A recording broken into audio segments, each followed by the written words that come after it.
तो NCERT book का 10.5 का ये टॉपिक है, इम्पॉर्टेंट भी है। यंग के द्वि स्लिट का प्रयोग, यंग्स डबल स्लिट प्रयोग है ना, एक्सपेरिमेंट है। ये क्या है, तो व्यतिकरण जो घटना थी उसको ये समझाने के लिए प्रयोग किया था। व्यतिकरण में हम देखे थे कि दो कला संबद्ध स्रोत हों, कोहेरेंट सोर्स हो, है ना, और उनसे तरंगें जब निकलती हैं आपस में मिलती हैं तो तीव्रता में क्या होता है, परिवर्तन होता है। उसी को हम क्या बोलते हैं, व्यतिकरण। तो व्यतिकरण को दर्शाने वाला प्रयोग है, इंटरफेरेंस को। इस प्रयोग में अब सुनना, इसको देखते जाना, इसी के हिसाब से हमको वर्डिंग करना है, लिखना है चित्र के बारे में। क्या क्या लिखोगे ध्यान से देखते जाना। यस एक स्लिट है।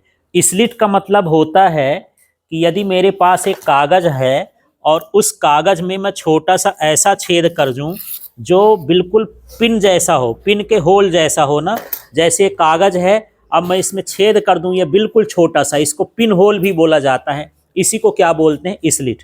तो स्लिट नया शब्द हो गया आपके लिए, ठीक, पर ज़्यादा कठिन नहीं है।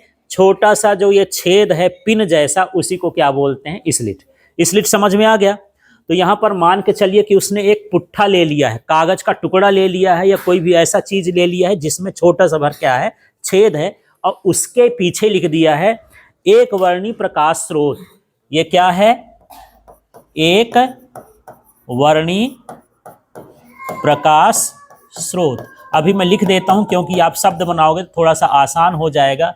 तो यस एक स्लिट है और एक वर्णी प्रकाश स्रोत से प्रकाशित है। एक वर्णी का मतलब होता है जिसका एक ही रंग हो, एक कलर वाला, ठीक है, उसको हम क्या बोलेंगे, एक वर्णी। अच्छा, देखने से कलर नहीं पता चलता है, ठीक, कि हम ये देखें ये लाल लाल दिख रहा है तो लाल कलर होगा, सफेद दिख रहा है तो सफेद कलर होगा। उस प्रकाश को आप किससे गुजारो, प्रिज्म से। प्रिज्म से यदि आप गुजार रहे हो और वो टूट नहीं रहा है, इसका मतलब वो कैसा रंग है, एक ही रंग है। क्योंकि साधारण प्रकाश को प्रिज्म से गुजारते हो तो 7 रंगों में, 3 रंगों में, जितने रंग से वो मिलके बना होगा प्रकाश, उतने रंगों में टूट जाता है। दिमाग में क्या बैठ जाता है, जैसे हम छोटी क्लास में पढ़े कि प्रिज्म से प्रकाश गुजारते हैं तो कितने रंगों में, 7 रंगों में टूट जाता है, ठीक है। तो कोई जरूरी नहीं है 7 हो। यदि कोई प्रकाश 2 रंग से मिलकर बना है तो प्रिज्म से गुजारोगे तो कितने रंग बनेंगे, 2 रंग बनेंगे, ठीक है। तो एक ऐसा प्रकाश हो जो एक वर्णी हो, वो कैसे पता चलेगा, प्रिज्म से आप गुजारोगे वो रंगों में न टूटे। यदि आप हरा प्रकाश डाल रहे हो तो उसके बाहर हरा ही निकले, मतलब वो प्रकाश क्या होता है, एक वर्णी होता है। जनरली जो बाजार में लेजर वाली लाइट मिलती है, लेजर समझ रहे हो ना, 10-15 रुपए 20 रुपए की, कहीं लाल पीली हरी हर तरह की लाइट मिलती है, वो कैसी होती है, एक वर्णी प्रकाश होती है। तो आप कुछ नहीं, जैसे इस प्रयोग को घर में भी कर सकते हो, एक छोटा सा यहाँ पर छेद करना है, इधर आपको लेजर की लाइट लगा देना है, हाँ टार्च लगा देना है, ठीक है, क्लियर हो गया।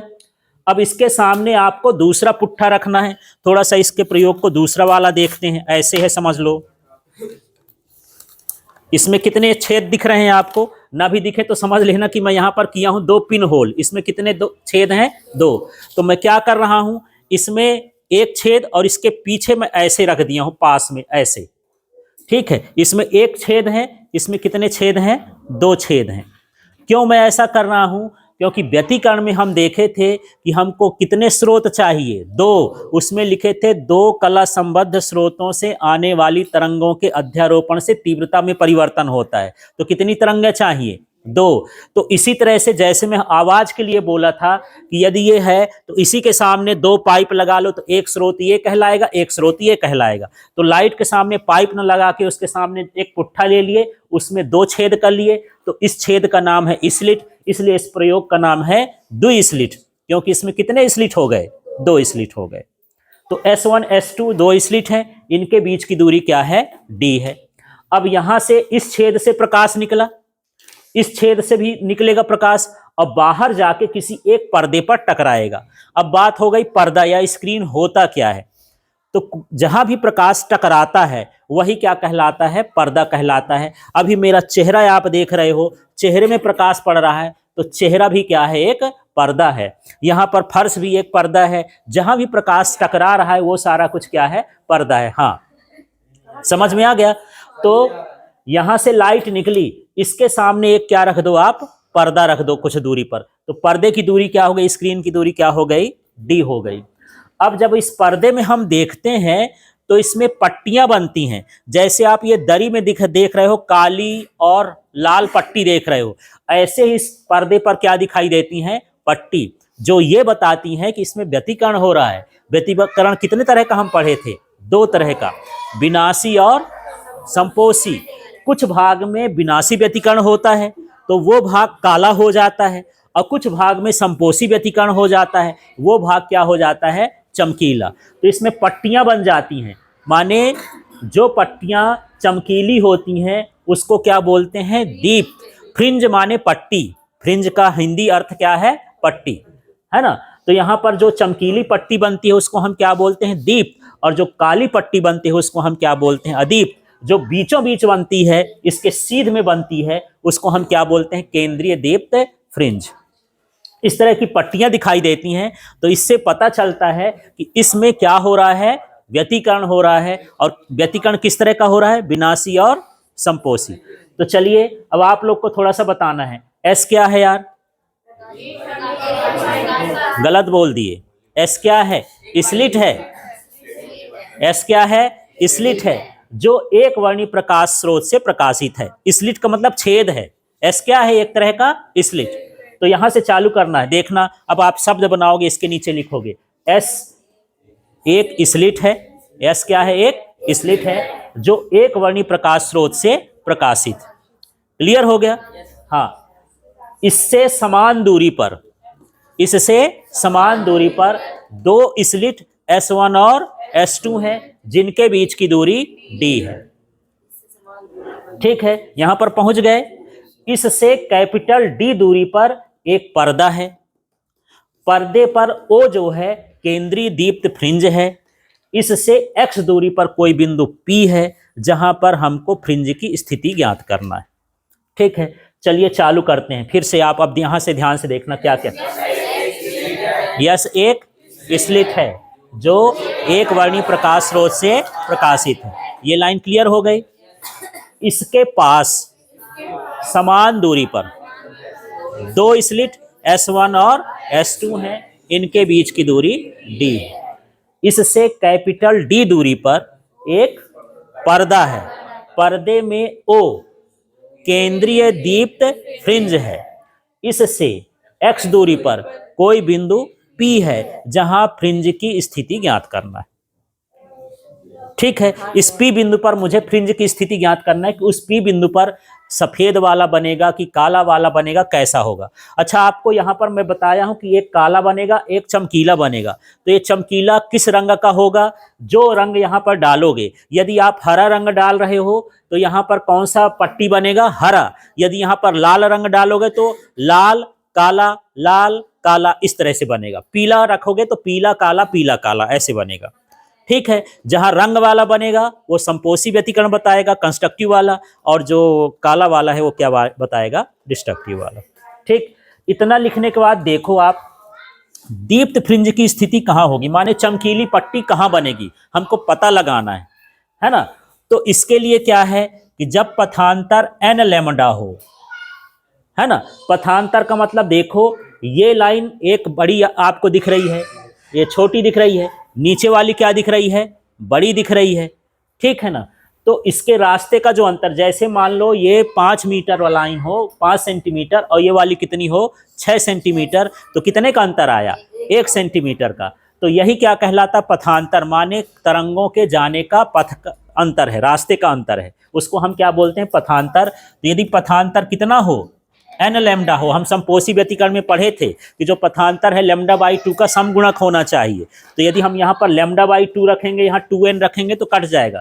थोड़ा सा देखना, पीछे हम चलते हैं। संपोषी व्यतिकरण में हम शर्त पढ़े थे कि जो पथांतर होता है वो λ/2 का क्या होता है, समगुणक। ये काट दोगे तो क्या आ जाएगा, n लैम्डा। वही कंडीशन अलग ही है ना, कि संपोषी व्यतिकरण के लिए जरूरी ये होता है कि जो पथांतर हो वो 2n का कैसा हो, समगुणक हो। तो यहाँ पर जब पथांतर n लैम्डा होता है तो तीव्रता क्या होती है, अधिकतम हो जाती है।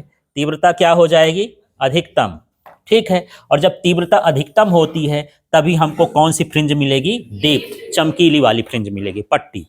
ठीक है। पथांतर का ये सूत्र होता है, इस साल से डेरिवेशन खत्म हो गया इसलिए पथांतर मैं नहीं निकाला हूं, एनसीईआरटी बुक में नहीं निकाला तो नहीं निकाला हूं।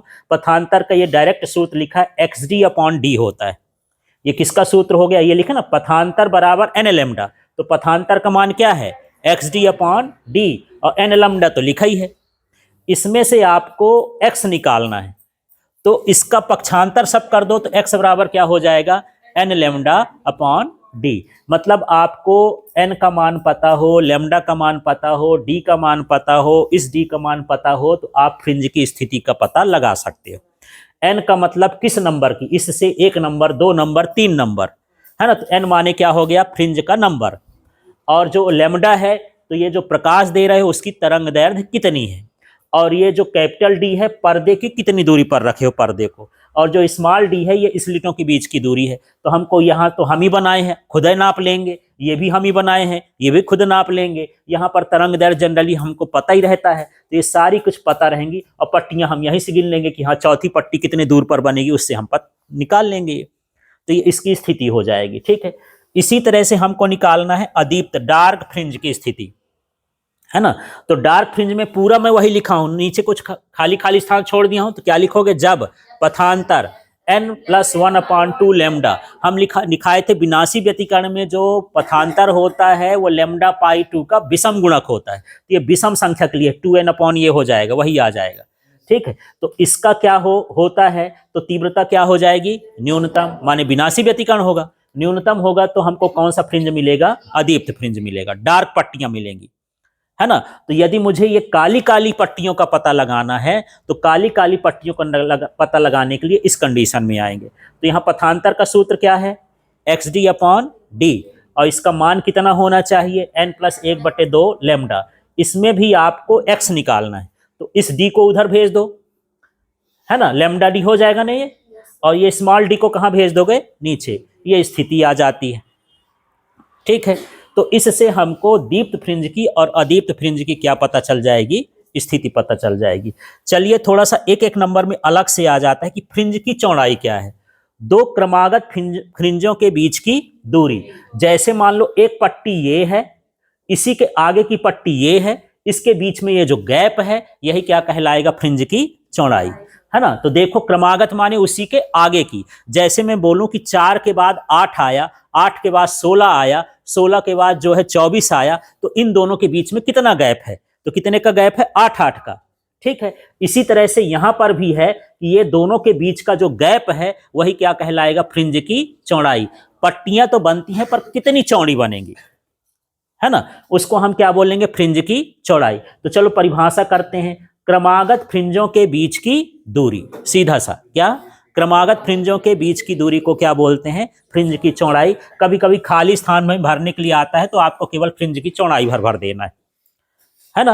अब यहाँ क्रमागत फ्रिंज में मैं दीप्त अदीप्त नहीं लिखा, लेकिन आपको घुमाने के लिए लिख दिया कि दो क्रमागत दीप्त फ्रिंजों के बीच की दूरी। तो दीप्त के बीच की दूरी भी क्या कहलाएगी? फ्रिंज की चौड़ाई। अदीप्त करोगे तब भी क्या कहलाएगी? फ्रिंज की चौड़ाई। ठीक है। अगला देख लेते हैं यहां पर कि भाई फ्रिंज की चौड़ाई तो बता दिए, पर फ्रिंज की चौड़ाई होती कितनी है? तो उसका सूत्र होता है, फ्रिंज की चौड़ाई को बीटा से दर्शाते हैं, लैम्डा डी अपॉन क्या होता है? डी। और सभी दीप्त और अदीप्त फ्रिंज की चौड़ाई कैसी होती है? समान। यदि मान लो पहली पट्टी 2 सेंटीमीटर की बनी है तो काली पट्टी भी कितने की बनेगी? 2। और उसके आगे फिर चमकीली पट्टी फिर कितने की बनेगी? 2। सारी की चौड़ाई क्या होती है? समान होती है। यह भी खाली स्थान में भरने के लिए आता है कि सभी दीप्त अदीप्त फ्रिंजों की चौड़ाई खाली स्थान होती है, तो व्यतिकरण में सभी क्या होती हैं? समान होती हैं। ठीक है।